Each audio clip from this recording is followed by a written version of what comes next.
بسم اللہ الرحمن الرحیم۔ السلام علیکم۔ انشاءاللہ آج کی ویڈیو میں آپ کے سامنے 9ویں جماعت کی اردو کی نئی کتاب جو کہ Punjab curriculum and text book board نے حال ہی میں شائع کی ہے اور انشاءاللہ 2025 سے پنجاب کے اسکولوں میں پڑھائی جائے گی، اس کے 12ویں سبق یعنی محنت کی برکات کے شاعر کا تعارف پیش کروں گا۔ انشاءاللہ جو یہاں لکھا ہوا ہے اس کو سمجھ کر پڑھوں گا۔ اگر آپ میری سابقہ ویڈیوز جو میں نے اس کتاب کے بارے میں بنائی ہیں دیکھنا چاہتے ہیں تو اس ویڈیو کی ڈسکرپشن میں موجود لنک کو وزٹ کریں۔ تو آئیے ویڈیو شروع کرتے ہیں۔ تو اس نظم کے شاعر ہیں خواجہ الطاف حسین حالی، جو 1837 میں پیدا ہوئے، 1914 میں انتقال کر گئے۔ خواجہ الطاف حسین نام اور حالی تخلص کرتے تھے۔ تخلص کا مطلب ہوتا ہے شاعر کا مختصر نام جو وہ اپنے اشعار یا کلام میں استعمال کرتا ہے۔ آپ پانی پت ہریانہ انڈیا کے ایک معزز یعنی عزت دار گھرانے میں پیدا ہوئے۔ ان کے والد گرامی کا نام خواجہ ایزد بخش تھا جو حافظ قرآن تھے، اور ان کی قرات کا شہرہ کہتے ہیں چرچا اس قدر تھا کہ لوگ دور و نزدیک سے ان کی تلاوت سننے کے لیے کشاں کشاں چلے آتے تھے، یعنی کھینچے چلے آتے تھے اور سر دھنتے رہ جاتے تھے، یعنی مزے میں آ کر سر دھننا کا مطلب ہوتا ہے مزے میں آ کر جھومنا۔ انہوں نے لحن داودی پایا تھا۔ لحن داودی کا مطلب ہوتا ہے حضرت داود علیہ السلام جیسی آواز جو بہت پیاری اور دلکش تھی۔ یہ اس تلاوت کے لیے استعمال ہوتا ہے جو بہت اچھی ہوتی ہے۔ جس قاری صاحب کی آواز بہت زیادہ اچھی ہوتی ہے تو اس کے لیے یہ لفظ استعمال ہوتا ہے۔ یہی صفات یعنی خوبیاں مولانا حالی کی ذات میں بھی بدرجہ اتم موجود تھیں۔ بدرجہ اتم یا بدرجہ اتم کا مطلب ہوتا ہے پوری طرح یا مکمل طور پر، اور وہ بھی حافظ قرآن تھے۔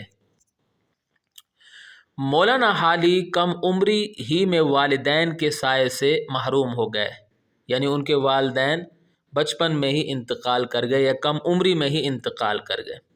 مزید علم حاصل کرنے کا شوق انہیں دہلی لے گیا، جہاں معاشی طور پر یعنی مالی طور پر مشکل حالات میں اکتساب علم کا مطلب ہوتا ہے علم حاصل کرنا۔ اکتساب علم کے ساتھ ساتھ مشاہیر کی صحبتوں، مشاہیر کہتے ہیں مشہور لوگوں کو، خصوصاً نواب مصطفیٰ خان شیفتہ اور مرزا غالب سے فیض حاصل کیا۔ مولانا حالی 1857 کی جنگ آزادی کے زمانے کے کچھ عرصہ بعد لاہور آ گئے اور گورنمنٹ بک ڈپو میں ملازمت اختیار کر لی،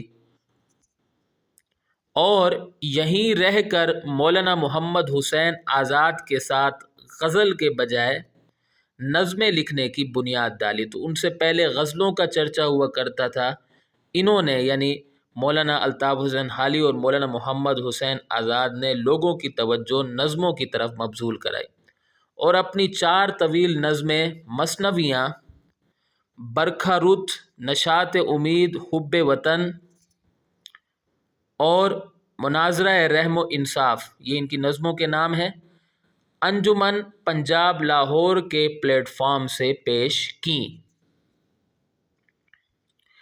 مولانا حالی سر سید تحریک سے وابستہ قوم کے بہت بڑے مصلح ہیں۔ تو یہ سر سید احمد خان سے بہت زیادہ متاثر تھے، تو انہی کی تحریک سے یہ وابستہ تھے۔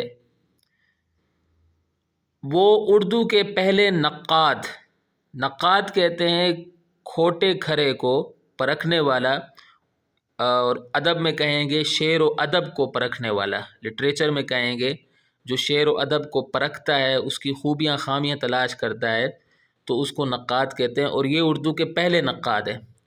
اور پہلے سوانح نگار تصور ہوتے ہیں۔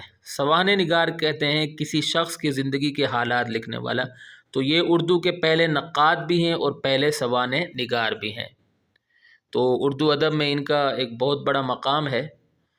ان کا ذوق شعر اعلیٰ درجے کا تھا۔ وہ فن شعر اور نقد شعر یعنی شعر کے فن کو بھی جانتے تھے اور شعر کے اوپر تنقید کرنے کو بھی جانتے تھے، کریٹیسزم کو بھی جانتے تھے، دونوں میں صاحب نظر تھے۔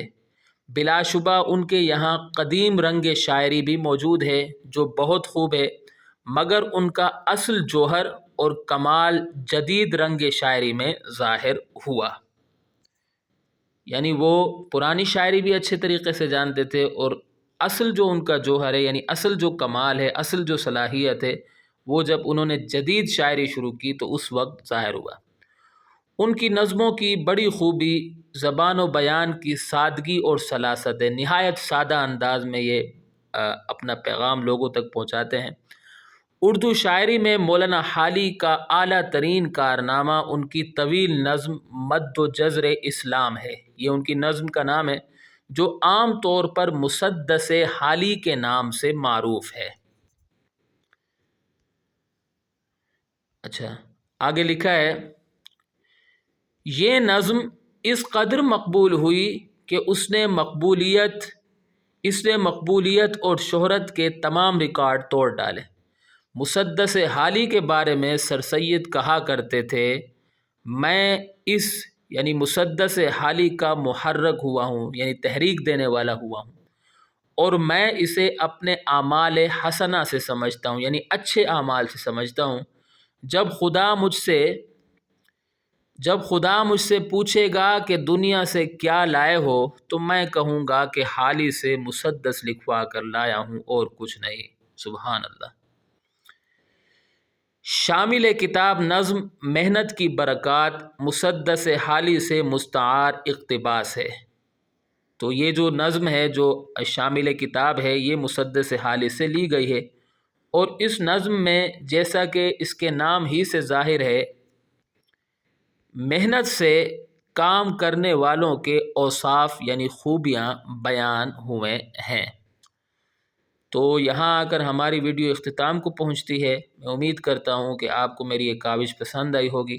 اگلی ویڈیو تک کے لیے مجھے اجازت دیں۔